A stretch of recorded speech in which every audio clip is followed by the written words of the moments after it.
How's it going, Film and TV fans? Welcome back to another review on Film and Reviews channel.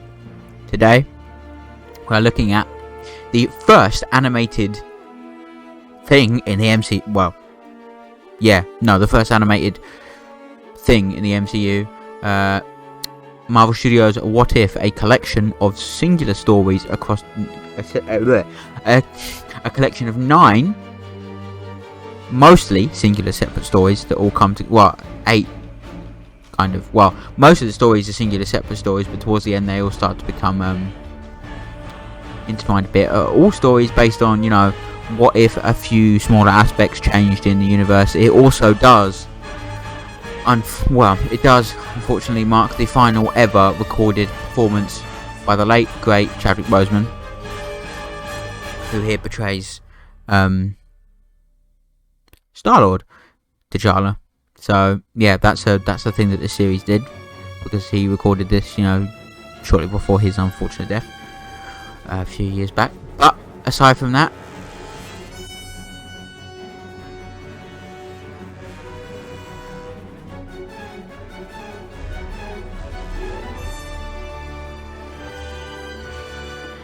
we're at episode 1, which is it is episode 1, isn't it? It's what if it was what if Captain Carter, basically. What if Captain Carter were the first Avenger? And it's nice to have this kind of series where it's very different to the normal MCU stuff, because it's not I will say not particularly, but it does lead to some places in the end. But the most interesting thing about What If is that while most of the characters here are voiced by the same people who portray them live action, there are a few exceptions to that rule. And in this first episode, I think only exception is that Chris Evans is not voicing Captain America, or does not voice Captain America in the first episode. Instead,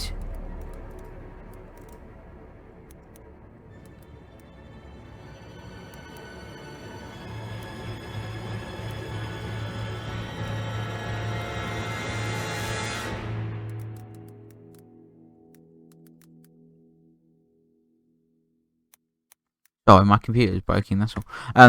I am unable to search for the person, so yeah, it's not Chris Evans basically. But I think this first episode is lots of fun. I think, it's really cool to see Peggy as the main character here, I think. And it really does actually do a really fantastic job of illustrating what it would have been like for a woman to take the serum all the way back in 1945, or 1945, pretty much 1944, 1945, that kind of time, which, it reflects in certain characters' behaviours, and how she is seen as, how the experiment is seen as a failure, because she had to take the place of Steve instead of, Steve actually, instead of it being Steve when it will be what she should have been, But I think that's the best part of this episode. It really does deal with that kind of that element of what it was like being a woman, basically, who has all this power in 1945 and is essentially stopped from using it by her own country, sort of thing. It's a very interesting thing that I quite like the most about the episode, I think. And also is, obviously, if you don't know, What If was scored by Laura Kaufman, and for the first time since Marvel Studios' WandaVision, every episode had its own soundtrack released as a single album week after week, which is cool. So I'll be using music from a single track from each episode, which means when I go to put the songs in the playlist. There will be 10 tracks because I'm using 2 tracks for this episode and then 1 track per rest of the episode. So that makes 9 episodes in total. 9 tracks plus 1, 10. Math. But yeah, this first episode of What If is it's a great start. And as we see things go on, it gets interesting. I won't lie. And I will admit, at first I thought the animation looked a little bit jank in places, but as I watched the series and enjoyed it, it's not all that bad, I won't lie. But I did expect a little better coming from, Walt Disney Studios of all. Walt Disney was a pioneer of animation, and this doesn't reflect that, but it doesn't mean it's the worst animated thing I've seen, because, trust me, there is far worse animation out there.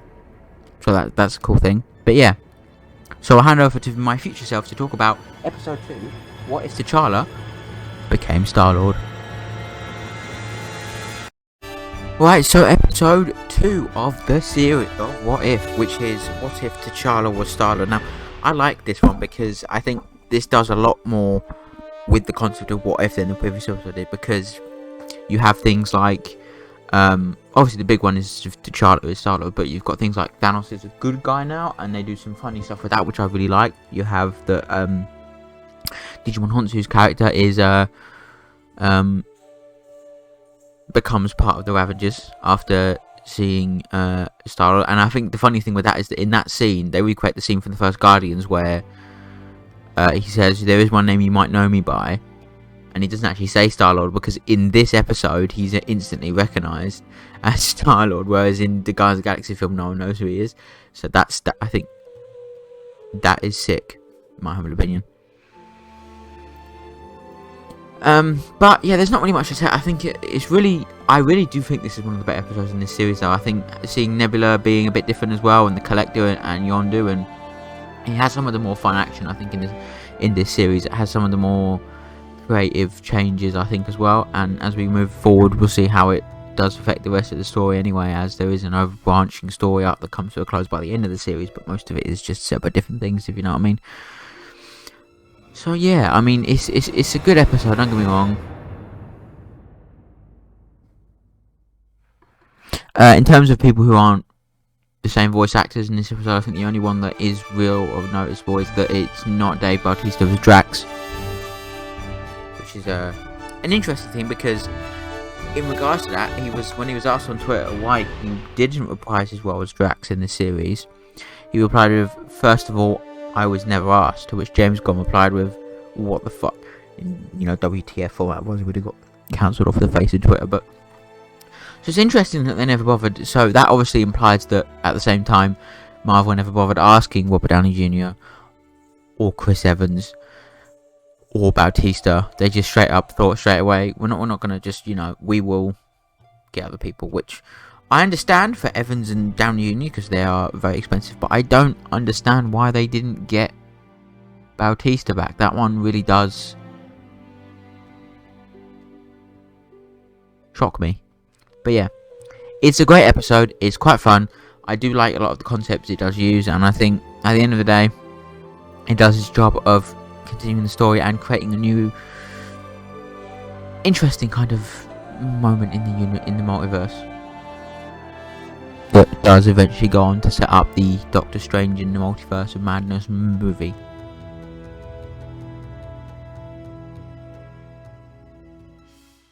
Yeah, this has been episode 2. We're swiftly on to episode 3. What if the world lost its mighty heroes? So I'll hand over to my future recorded self to tell you about that episode. Yeah.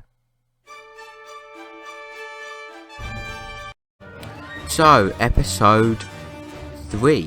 What if the Avengers all... I think it's called What if all the Avengers get game end. It's called What If the World Lost Its Mightiest Heroes. Now, again, with this one, there are a few people who don't reprise their roles as previous characters, and that includes, once again, Robert Downey Jr. as Iron Man, who Robert Downey Jr. is not in this episode, and neither does Scarlett Johansson reprise her role as Black Widow, neither does Liv Tyler reprise her role as Betty Ross from The Incredible Hulk, and neither does William Hurt reprise his role as Thaddeus Ross from The Incredible Hulk and other Marvel movies. So, there's that. But what I think puts this one apart is that it is a very interesting tale that has Hank Pym, which I do believe is Michael Douglas. If I, just I think it's Michael Douglas, but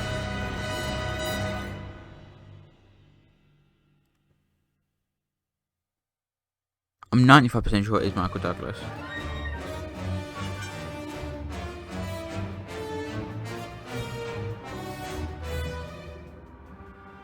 So, even still, yeah, it is Michael Douglas as, yes, it is Michael Douglas as Hank Pym once again, but it's sort of just like the whole idea of Hank Pym, no person, kind of, as in Hank Pym is the one that all the Avengers suddenly start getting killed off one by one, and Hank Pym is the one that's doing it because Hope Van Dyne was an Avenger and she died, and something like that, which is cool. And when you see this episode, all of the Avengers die except for Captain America, who is discovered at the end, which is sick.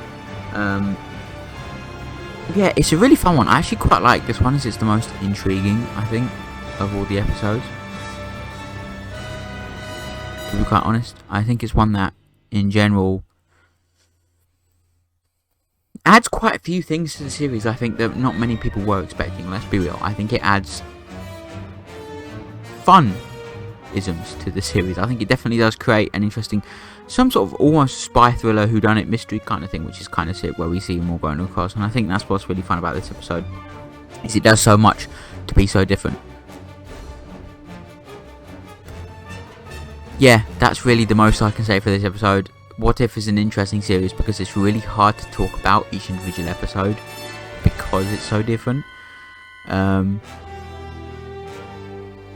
I will rate this series because it is quite fun, and it's definitely, at the time when it came out, it was so different from anything else that was being put out on Disney Plus, like even not even just Marvel but Star Wars and stuff, because it wasn't continuing the story that a movie had set up or giving an expanded look at a character that had been in a movie previously, or that kind of thing. It was singular tales for the most part until towards the end of the series of different events. Which is the What If whole idea that come from, is a set of comic books as well, so it's not just an idea crafted like that. But I think as we get towards the last few episodes of the series, it gets interesting, I won't lie. This is obviously one of only 2 Marvel Disney Plus series that are 9 episodes in length, with each episode being half an hour, as the rest, and that other series is WandaVision, which is again 9 episodes long, each episode being 30 minutes, which, as you may have guessed, also comes to the same 6-hour runtime as most of all of these Disney Plus shows come to, for Marvel at least. Like I said, these are the only 2 that are 9 episodes. Falcon and the Winter Soldier, Loki, Hawkeye and Moon Knight are all 6 episodes, each roughly around an hour long, bringing around to 6 hours worth of episodic content. So yeah, while they all reach the same amount of hours, they obviously here it feels a bit, and this is the only animated one, so there's that. But I think, like I said, What If is an interesting series, and yeah, I'm going to hand off to Future Recorded Self to talk about episode 4, What If Doctor Strange lost his heart instead of his hands, which is one that definitely does come into play into Doctor Strange 2, which as this has been being recorded after Doctor Strange 2 has come out, after I've seen it a few times, I'll definitely be talking about that, which is something I couldn't have done if I'd reviewed this series when it first came out. So that's one benefit to leaving this series to a bit later on, is more context to things, which is why I Hate Wonder video hasn't aged too well. Anyway, to Future Recorded Self, episode 4. Right, so episode 4, the Doctor Strange one. What if Doctor Strange lost his heart, not his hands? Now, genuinely, I think this is probably the best episode of the show because it has the most heart and it has the most emotion with it and its topic. And it also, I think what this episode benefits the most from is having every character in this episode who is from a previous movie. So you've got you've got Christine, Doctor Strange, Wong, and the Ancient One are all voiced by the people who voiced them in the movie. So you've got Benedict Cumberbatch as Doctor Strange, you have Rachel McAdams as Christine, you have Benedict Wong as Wong, and you have Tilda Swinton as the Ancient One.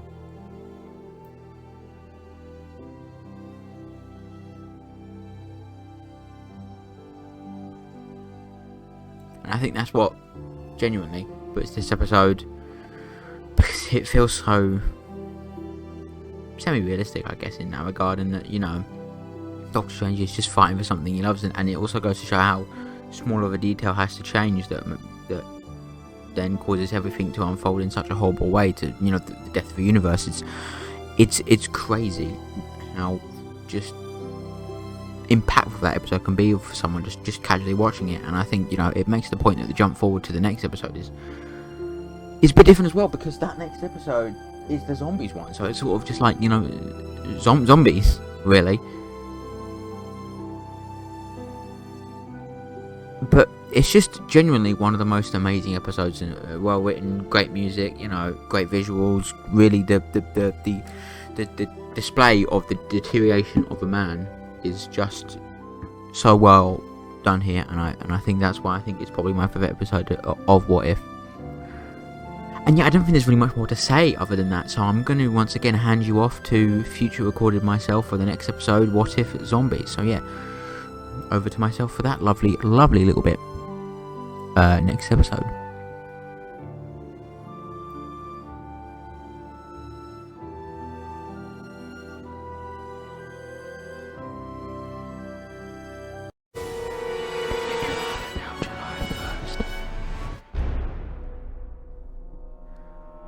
So, the next episode of What If, episode 5, What If Zombies, is... I like this one a lot as well. I won't lie, I think... Whoa! What I think is that it's an episode that really benefits from having a few members back. But I don't think... I can't be bothered to look up who's who, but you can kind of tell. And I'm pretty sure Spider-Man isn't Spider-Man. But I do know that Hulk is Mark Ruffalo in this episode, and so is Sharon Carter. So there's a few people that are the same. Some I know Bucky is Sebastian Stan, but some that isn't. So I just think it's an episode that genuinely is... And I also do know that Ant-Man is, in fact, word, which is fun. But yeah, it's an episode that I think has such great potential that while it doesn't go all the way, it still does a great job of putting as much into the zombie concept as possible, and I really can respect and rate that personally. But I can also tell you that it's a genuine fact, that Minecraft is in... No, I'm joking. But genuinely, I think it does have some heart into it as well, especially in the scenes with Hope getting contracted, and the whole story behind it, again involving the Ant-Man people, keeps them at the front and centre of the story once more. And it's, again, Jeffrey, I don't think I've commented much on this, but Jeffrey Wright as the Watcher is sick. I can't lie, I've liked him in all the stuff I've seen him in, but he's really cool here as well. And I think really it goes to show that this is one of the episodes that I think could do with having a longer length and to broaden out its concept, I think.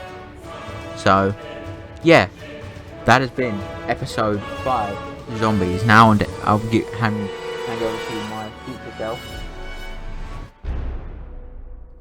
for episode 6, What If Killmonger Saved Iron Man. Right about now.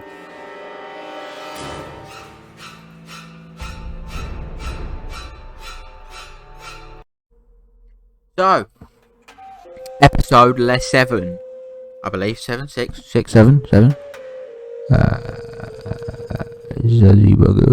6, episode 6, you know what, not half bad, genuinely. It's interesting to see a new take on Black Panther and its story in particular. I think it's nice to see Eric Killmonger back, his character I very much did enjoy in Black Panther, so it's cool to see him back here, I think. But at the same time, I will admit there are some kind of... It feels like this was one that had a bit of a budget, lower budget than maybe the rest, because some of the music sounds like Miss Cartman over here, just especially with the trap beats. They sound very sampled from like a sample library, which, nothing wrong with that, but they sound just very generic-esque. It might just be down to the fact that Cartman is not exactly, the most known for doing hip-hop trap beats. But, it just sounds slightly sampled in that regard. And also, I think the audio crunching of the voices is noticeable here as well. But that's petty things. I think this one has a good story of being, that kind of subtle but slight change in the story that also incorporates the original Iron Man as well in the story, which I can fucking respect and rate genuinely. But it just, something about it is lacking, and I cannot for the life of me put my finger on it, which is a shame. So I will say that it is an episode. Cartman's score is good at the same time, and I think all the voices are great. Again, we see Chadwick Boseman once again, but it does somewhat lack a sense of, I wouldn't say direction, but I would say it lacks confidence in going fully out on its concept, I think, which is something that I suppose towards the second half of your 9-episode long series can really affect morale, I suppose. But yeah, I'll pass off to Future Self to talk about episode the next one. Yeah, the next one. The what if Thor throws a tantrum and has a baby child. That one. The one about Thor. Anyway, to Future Self and beyond. But yeah, we're nearly at the end, so I thought I'd just put in here that I think What If has been a series that didn't, coming off of, Loki, it did not catch me personally, and going back and watching it, it's not as good. Don't get me wrong, it has some really standout episodes. I think my favourite one will still be the Doctor Strange one, because it feels so one-dimensional, like focus on the one person, which is really cool. But there's some great concepts, and the voice casting animation is quite nice, but I think at the end of the day there are some issues. But yeah, on to episode 7, If Thor Was a Child. Ayo, it's your boy episode 7 coming at you with a big slappily dappily. Now, this is the one with Thor being a child, and I genuinely love this one because it's really fucking funny. Genuinely, it has some great laughs. It's great to see Captain Marvel finally make her appearance, albeit clearly not voiced by one Brie Larson, but not an issue. Maria Hill, again, also making her first appearance in this series, who, by the way, is voiced by her respective actor, whose name escaped me. So yeah, I think this is just really fun, and it's a really funny way to have these characters interact. Darcy marries Howard the Duck, like that's kind of, this is another one where I think they really just didn't take it seriously at fucking all, and I respect the big upness out of that kind of thing, just say fuck it, balls to the wall, cock, just like, let's not cock it up, let's actually make it really fucking funny. And that's something this episode does in strides, and I can really, really respect for having, some quite serious ones previous to this one, and then just having a funny, and then we're going to jump into the ending of this episode, sends us quite nicely into the next one as well, which is a fun sport. So yeah, the series sets itself up for an interesting final 2 episodes, which it's essentially branched off of this first one where Ultron won in episode 8, and then episode 9 is the conclusion to all that, where all like we'll get to that anyway. Yeah, it's I'm feeling the vibe. Honestly, I am. I think it's a really funny episode. I can't lie. It has really good moments to it, and I think it's genuinely a load of fun. So yeah. Anyway, on to episode 8, What If Ultron Won, and to my future self to tell you about that episode.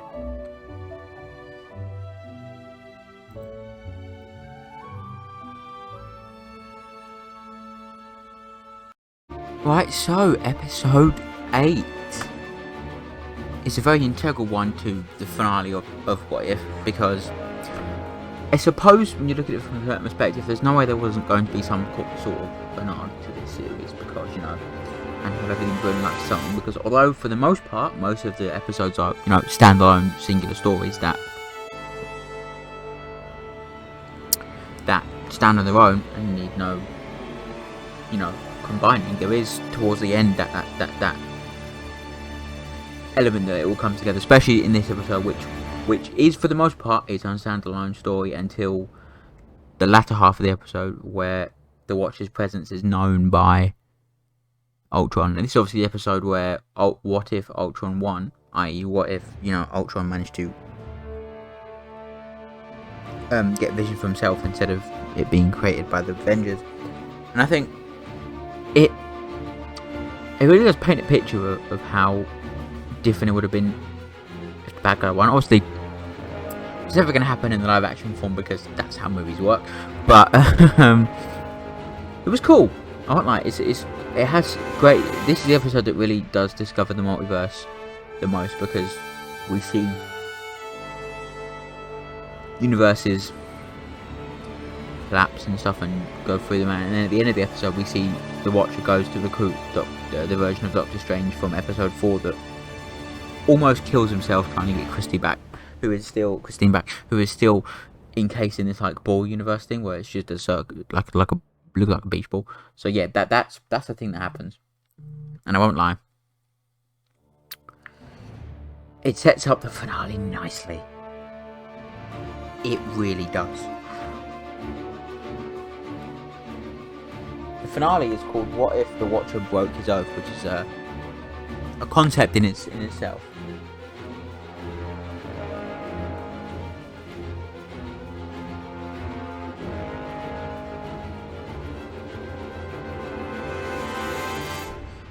But yeah, it is an episode that is great fun, I think, but also very, very, very, very sort of somber, sad, and quite dark in places, showing how much of the universe has been totally destroyed by Ultron, and not just the universe, but the multiverse.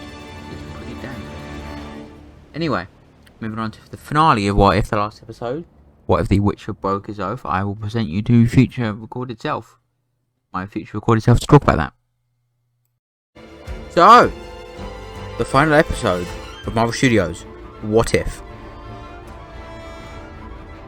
Yeah, it's an episode. Anyway, thanks for watching. Have a wonderful day. Don't forget to click the subscribe button down below. No, obviously not. You know what? It's a really great finale to everything. It's the opening with the Watcher saying you have been chosen to everyone. You're like getting them individually. It's fucking sick. That's really cool. It's great to see this Guardians of the Multiverse thing come together, and Ultron is really portrayed as being the big bad of the universe of not even the fucking universe, the multiverse, which is, you know, sick. But you know, it just develops itself as an issue because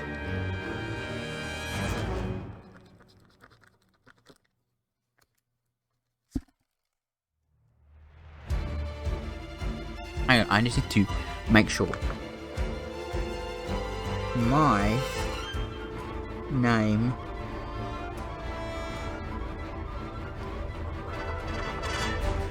Jeff.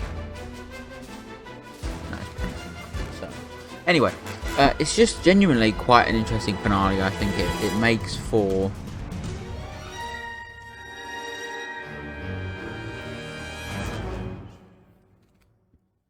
to tell you what it makes for. It makes for something that really does bring all of the previous stories that have been established together, and it, you know, brings characters from every single previous episode and mashes them together to make an interesting finale that really does show all the characters' hearts and emotion, and it ties everything up as well nicely. Because, and here's what I tell you, something that is I didn't expect to see, but what it is that just when you think that Black Widow gets her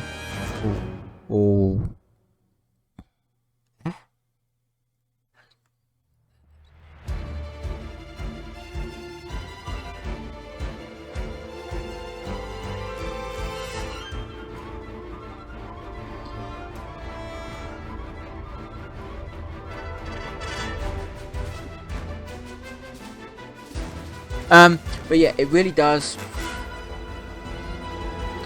because she makes you think the widow's not gonna, she gets a happy ending, but what about Peggy?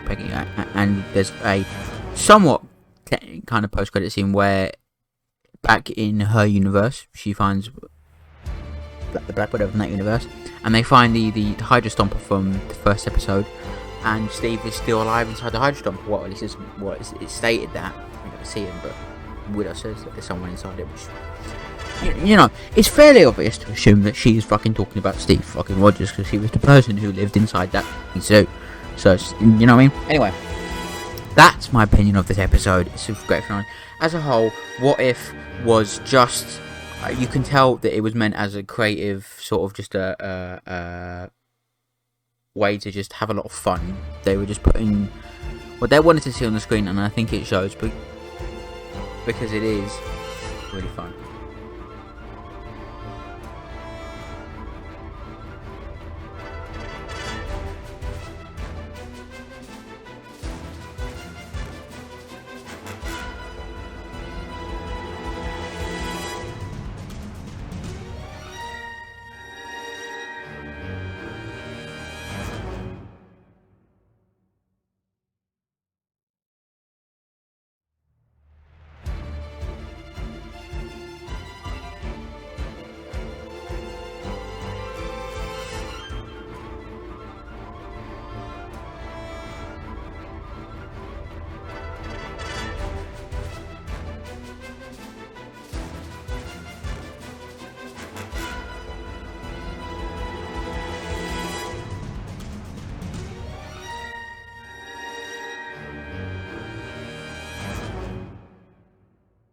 It is, like I said, the story it's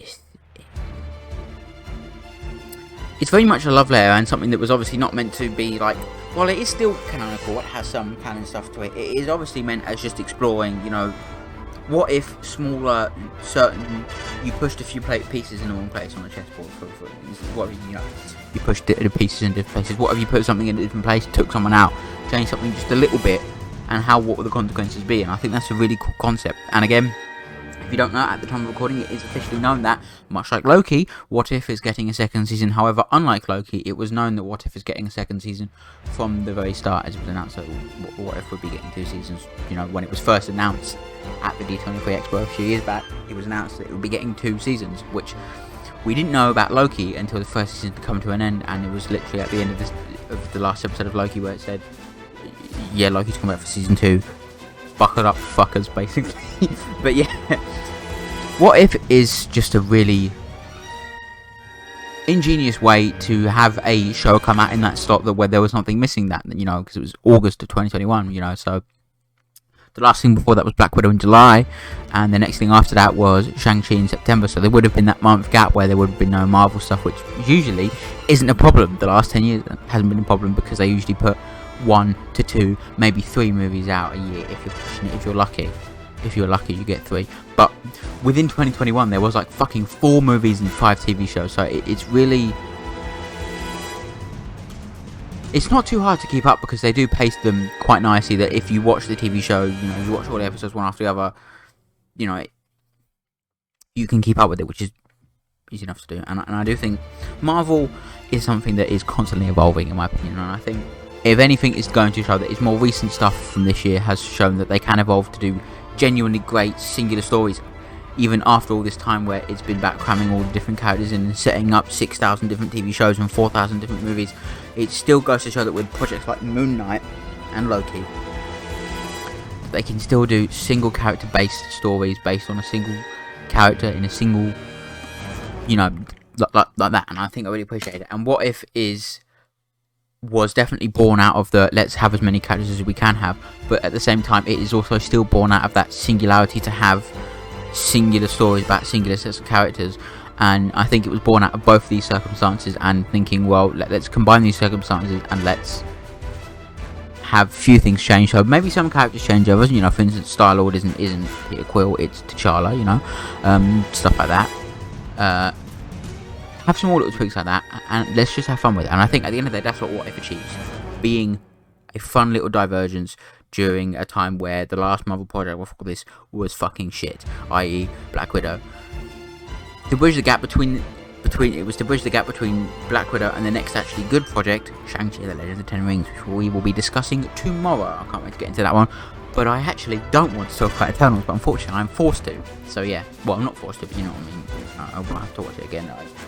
I will use that time to make music, because ain't no way I'm giving a shit about Eternals ever. Fuck it again, let's be real. So yeah, thanks so much for watching my review of Marvel Studios' What If, the 9-episode series premiered last year in August.